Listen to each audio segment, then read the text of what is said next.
Unfold paper हमारा है 2025 page number 7J1। इसके पहले हमने 1 क्वेश्चन पूरा कंप्लीट किया है। क्वेश्चन नंबर 2 आज हम कंप्लीट करेंगे। कंप्लीट करने का मतलब ये है जितने क्वेश्चन आज हो जाएंगे उतने पढ़ाएंगे, बाकी अगले बाद में पढ़ाया जाएगा। ठीक है, तो कुछ पहला क्वेश्चन हमारा 1 का है। 2 का नंबर क्या दिया गया है? पहला क्वेश्चन हमारा दिया गया है, बोर्ड पे लिखा हुआ है, पूर्ण आंशिक परावर्तन के किन्हीं 2 अनुप्रयोगों का उल्लेख कीजिए।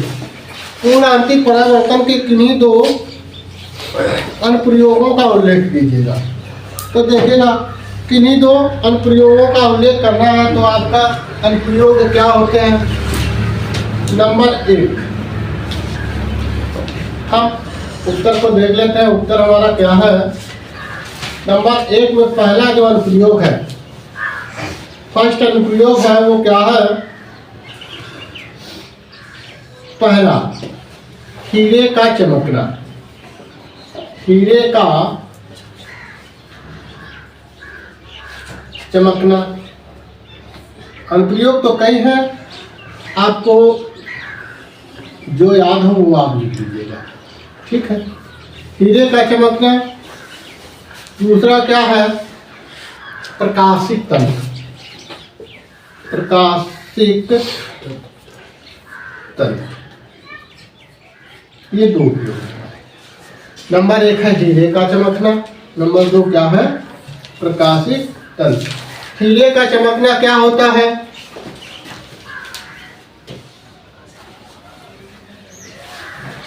हीरे का चमकना, ये हमारा हीरा है। मान लीजिए ये क्या है? हीरा है।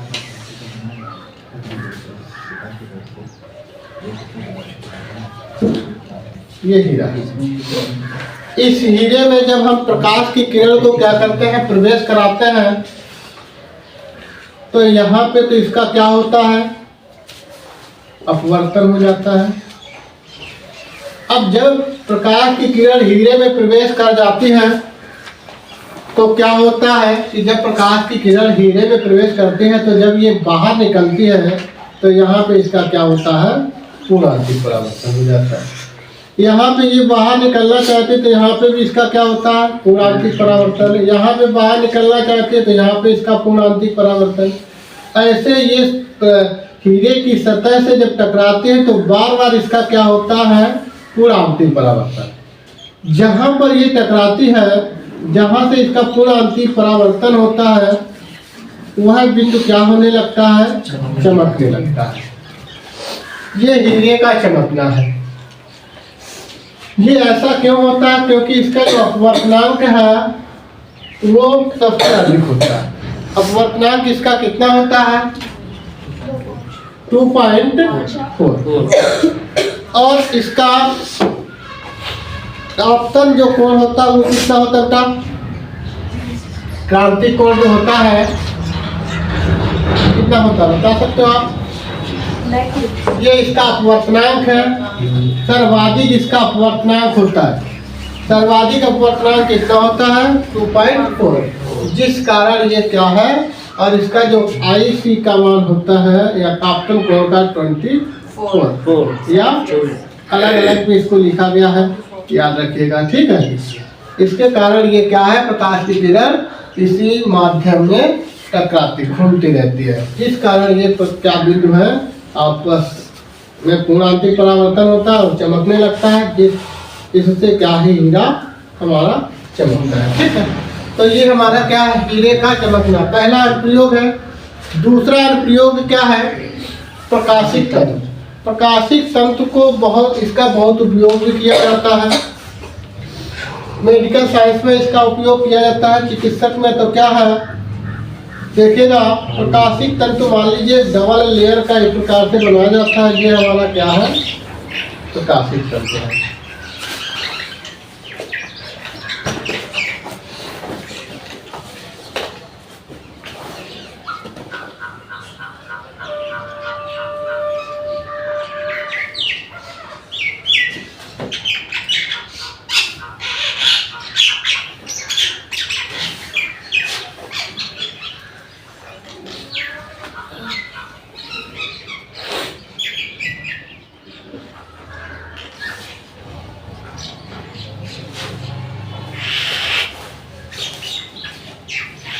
ये प्रकाशित तंतु, ठीक है।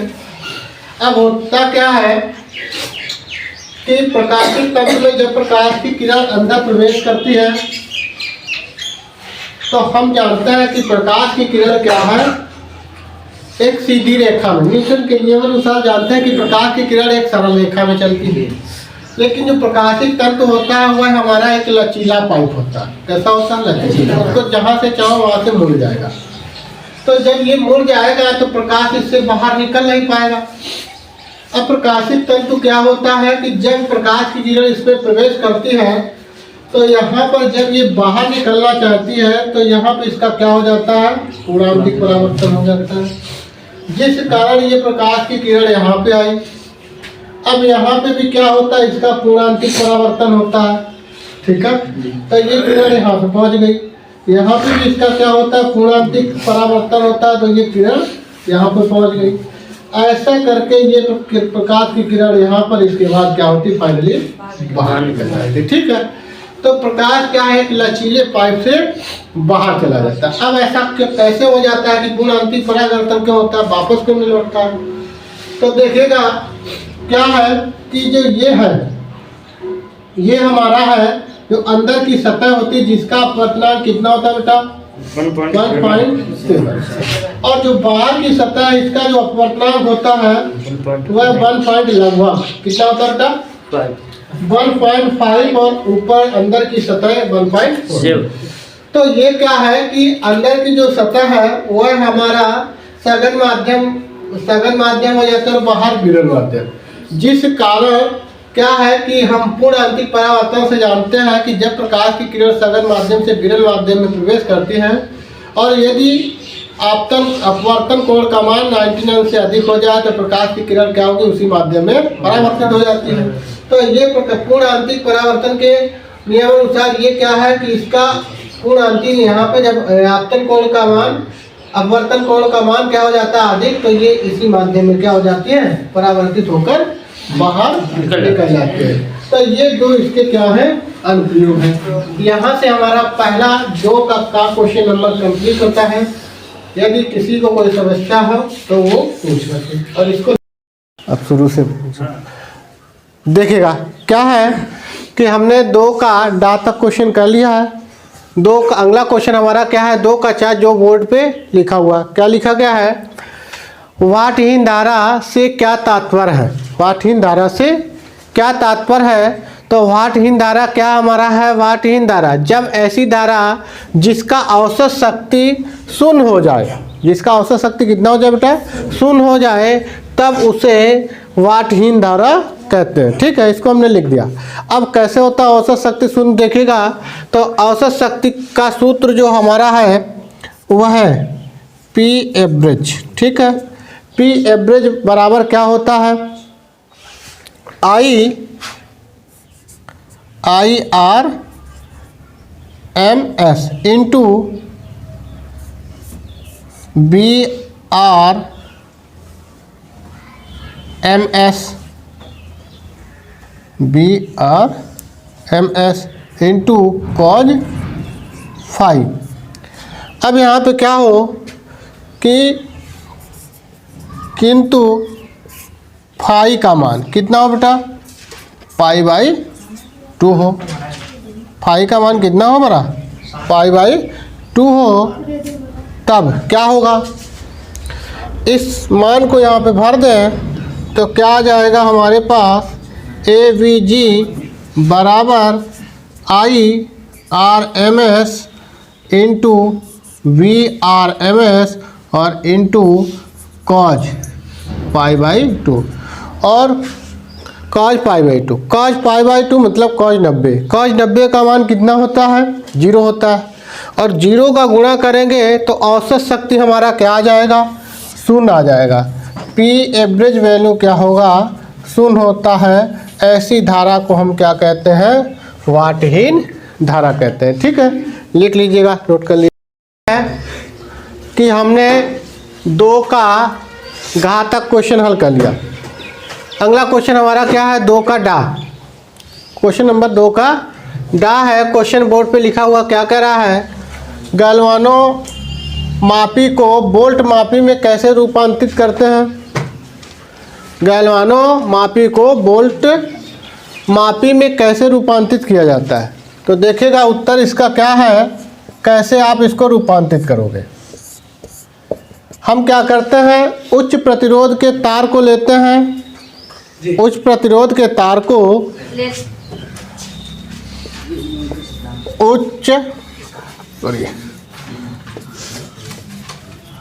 उच्च प्रतिरोध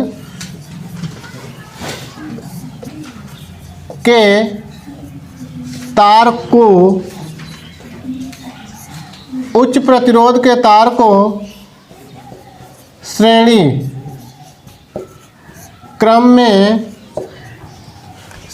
क्रम में जोड़ा जाता है। उच्च प्रतिरोध के तार को क्या करते हैं, श्रेणी क्रम में हम जोड़ देते हैं। ठीक है, तो गैल्वानो मापी क्या हो जाता है, वोल्ट मापी में रूपांतरित हो जाता है। अब क्या है कि हम कितने प्रतिरोध का जोड़ दें कि वह हमारा क्या बन जाए, वोल्ट मापी बन जाए। तो देखिएगा ये हमारे पास क्या है, प्रतिरोध है, और इधर मान लीजिए गैल्वानो मापी लगा है ये। ठीक है, आर प्रतिरोध है और ये गैल्वानोमीटर है। ठीक, इसमें मान लीजिए धारा हमारी क्या है, आई जी प्रवाहित हो रही है। तो एक तो प्रतिरोध आर है और एक प्रतिरोध ये है। ठीक है, तो इसका जो विभवांतर है वो कितना होगा, तो वो हो जाएगा बी बराबर आई इंटू आर होता है। बी बराबर क्या होता है, हम जानते हैं विभवांतर हमारा होता है बी बराबर आई इंटू आर होता है।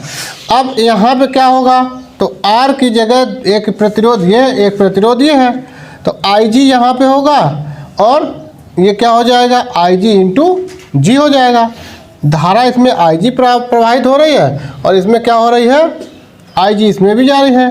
क्योंकि श्रेणी क्रम में धारा तो नियत होती है, तो क्या हो जाएगा, श्रेणी क्रम में जुड़ रहा है तो आई जी इंटू जी हो जाएगा। ठीक है, अब आई जी को हमने क्या किया, कॉमन कर लें। आई जी को क्या करें, कॉमन कर लें, तो आई जी आ जाएगा आर प्लस जी आ जाएगा। ठीक है भाई, क्या है कि हम जानते हैं, चूँकि क्या जानते हैं, B बराबर हमने पढ़ा है आई इंटू आर पढ़ा है। अब ये एक प्रतिरोध ये है, तो इसका जो विभवांतर होगा वो क्या हो जाएगा, आई इंटू आर हो जाएगा। इसके बाद इसका विभवांतर कितना हो जाएगा, तो ये हो जाएगा आई इंटू आर, और श्रेणी क्रम में इस प्रकार से जोड़ा गया है। ठीक है, आई जी को हमने क्या कर लिया, कॉमन कर लिया। बी बराबर, अब ये बी आई जी गुणा में कहाँ चला जाएगा, भाग में चला जाएगा। बी अपॉन आई जी बराबर आर प्लस जी। इसको क्या करो, इधर लाओ, तो क्या आ जाएगा, B upon I G minus G बराबर आर। आर को हम पहले लिख लेते हैं, तो क्या आ जाएगा, आर बराबर वी आई जी माइनस जी।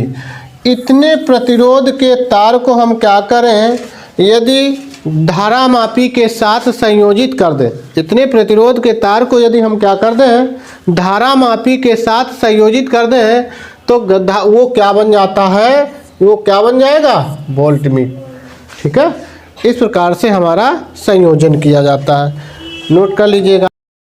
हमने क्वेश्चन नंबर 2 के घा तक कर लिया है। अगला क्वेश्चन हमारा 2 का घा है। क्या दिया गया है, वो में क्वेश्चन लिखा हुआ है आपका, एक समान वैद्युत क्षेत्र E बराबर 4I cap plus 2J cap volt प्रति मीटर में स्थित पृष्ठ A बराबर 2J मीटर स्क्वायर से संबद्ध वैद्युत फ्लक्स की गणना कीजिए। तो उत्तर इसका क्या है, देखिए पहले हमको जो दिया गया उसको हम लिख लेते हैं। क्या दिया गया है, E बराबर हमको दिया गया है 4I cap plus 3J cap volt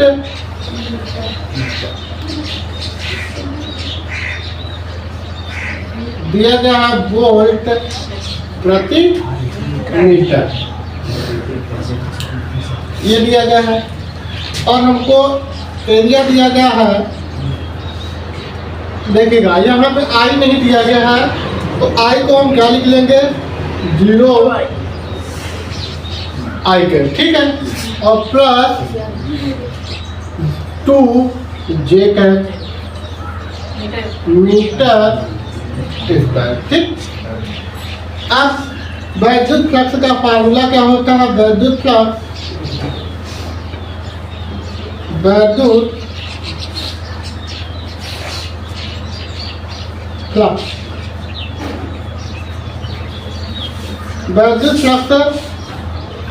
phi E बराबर ई ए कॉज थीटा। अब देखिएगा इसको जब हम सदिश के रूप में लिखेंगे तो सदिश के नियम से हम जानते हैं, यदि हमको दो सदिश दिए जाए, ए सदिश और बी सदिश, इनके बीच का कोण थीटा हो, तो क्या लिखते हैं, ए सदिश डॉट बी सदिश बराबर ए बी कॉस थीटा। ये अदिश गुणा होता है सदिश का अदिश गुणनफल, तो कॉस थीटा आएगा तो क्या होगा, डॉट होगा, तो फाई ई बराबर हमारा क्या आएगा, ई सदिश डॉट ए सदिश। मान रख दीजिएगा दोनों का, तो 4i का प्लस 3j डॉट 0i का प्लस 2j। अब इनका i का i के साथ डॉट करेंगे और j का j के साथ, तो जब इसका डॉट करेंगे तो ये तो 0 हो जाएगा, इसका इसके साथ करेंगे तो प्लस 6 आएगा, 6 आएगा 6j डॉट j, और इसका जो मान होगा वह कितना होगा, 1, तो ये आ जाएगा 6 × 1 बराबर 6। अब फ्लक्स का मात्रक लिखना है आपको, तो फ्लक्स का मात्रक क्या होता है बता सकते हो आप, वोल्ट मीटर, वोल्ट मीटर क्या होगा, वोल्ट मीटर, वोल्ट मीटर, ये हमारा मात्रक होता है। तो ये क्या हो गया आंसर, ठीक है, ये इसका आंसर है 2 के घाता।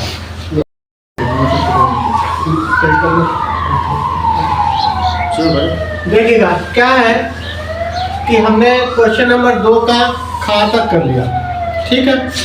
अब खा के बाद क्या है हमारा क्वेश्चन नंबर ग। क्या क्वेश्चन है, प्रकाश वैद्युत प्रभाव में निरोधी विभव क्या है, निरोधी विभव क्या हमारा है, उसका क्या मतलब है, तो उसका आंसर क्या, हमने निरोधी विभव को उत्तर में आपका लिख दिया है। क्या है इसका आंसर, एनोन ए के उस ऋणात्मक विभव को जिस पर प्रकाश, एनोड ए के उस ऋणात्मक विभव को जिस पर प्रकाश विद्युत धारा का मान क्या हो जाए, शून्य हो जाता है। एनोड ए के उस ऋणात्मक विभव को जिस पर प्रकाश विद्युत धारा का मान कैसा हो जाता है, शून्य हो जाता है, उसे निरोधी विभव कहते हैं, ठीक है। तो ये हमारी परिभाषा है, लिख लीजिएगा, ठीक है। हमने क्वेश्चन नंबर 2 का क्या कर लिया, 2 का क्या कर लिया, का नंबर। अब हमारे पास क्या है क्वेश्चन नंबर 2 का खा। क्वेश्चन बोर्ड में लिखा हुआ है, क्या है, अर्धचालकों में डोपिंग का क्या अर्थ है, डोपिंग का क्या अर्थ है, हमको डोपिंग बतानी है। डोपिंग क्या है, तो देखिएगा जब हमारे पास क्या हो, 2 चालक, कौन से चालक एन होता है, एन टाइप का अर्धचालक, और पहले हम पी लिख देते हैं, पी टाइप के अर्धचालक और एन टाइप के अर्धचालक। पहले हम लिख लेते हैं पी टाइप के अर्धचालक और एन टाइप के। पी टाइप के अर्धचालक के पास क्या होता है, विवर्स होता है, इस प्रकार से,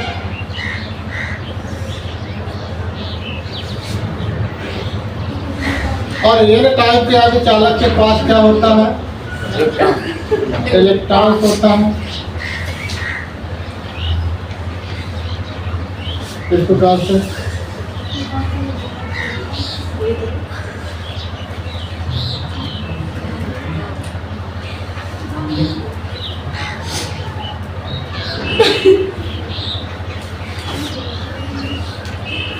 इस प्रकार से। अब विवर्स और P और N को जब संयोजित किया जाता है तो P प्रकार के अर्धचालक को N प्रकार के अर्धचालक को जब संयोजित किया जाता है तो कैसे संयोजित किया जाता है? डोपिंग की सहायता से। डोपिंग की सहायता से हम इनको क्या करते हैं? संयोजित करते हैं। उसी को हम क्या कहते हैं? डोपिंग करते हैं। ठीक है, तो क्या है कि P प्रकार के अर्धचालक और N प्रकार के अर्धचालकों को डोपिंग की सहायता से संयोजित किया जाता है, उसे हम डोपिंग कहते हैं। तो ये परिभाषा आपको लिख लेनी है। क्या है? P प्रकार के अर्धचालक और N प्रकार के अर्धचालक को डोपिंग की सहायता से संयोजित किया जाता है, जिसे हम डोपिंग कहते हैं।